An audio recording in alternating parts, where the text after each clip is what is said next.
신당역 스토킹 살인 사건 피의자 전주환이 특정범죄 가중처벌법상 보복살인 혐의로 오늘 검찰에 송치됐습니다. 검찰로 호송되기 전 취재진이 하고 싶은 말이 없느냐고 묻자 자신이 미친 짓을 했다고 말했습니다. 전 씨는 불법 촬영 혐의 재판에서 검찰이 중형을 구형하자 피해자 탓이라며 원망해 범행을 저지른 것으로 드러났습니다. 취재기자 연결해서 자세히 알아보겠습니다. 임성재 기자. 네, 사회일보입니다. 네, 검찰에 송치될 때 전주환의 모습이 언론에 공개됐죠. 네, 경찰은 오늘 아침 7시 반쯤 신당역 스토킹 살인 사건 피의자 31살 전주환을 검찰에 넘겼습니다. 이 마스크를 쓰지 않고 고개를 숙인 채 경찰서 유치장에서 나온 전 씨는 혐의를 인정하느냐는 질문에 정말 죄송하다는 말만 반복했습니다. 하지만 범행 동기나 계획 여부에 대해선 아무런 답변도 하지 않았습니다. 범행 뒤 선고를 앞둔 불법 촬영 혐의 재판에 출석하려고 했느냐는 물음에는 맞다고 답하면서 도주하려 한 건 아니라고 주장했습니다. 직접 들어보겠습니다. 피해자 스토킹하고 불법 촬영한 혐의 인정하십니까? 정말 죄송합니다. 죄송하다는 말씀 말고 하실 말씀 없으십니까? 제가 진짜 미친 짓을 했습니다.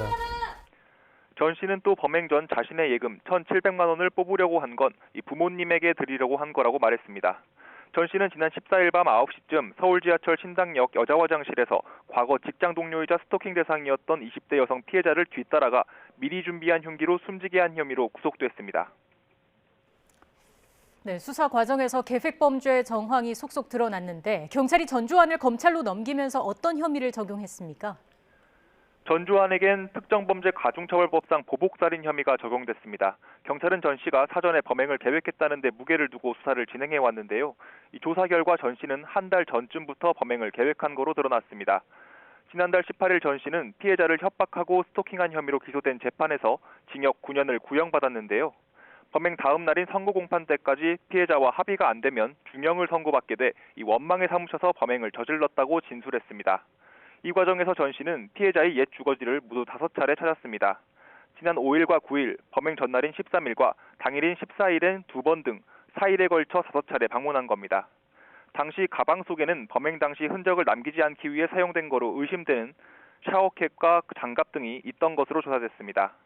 전 씨는 또 피해자의 주거지를 파악하기 위해 지난달 18일과 지난 3일, 14일 등 4차례에 걸쳐 서울교통공사 내부 전산망에 접속하기도 했습니다.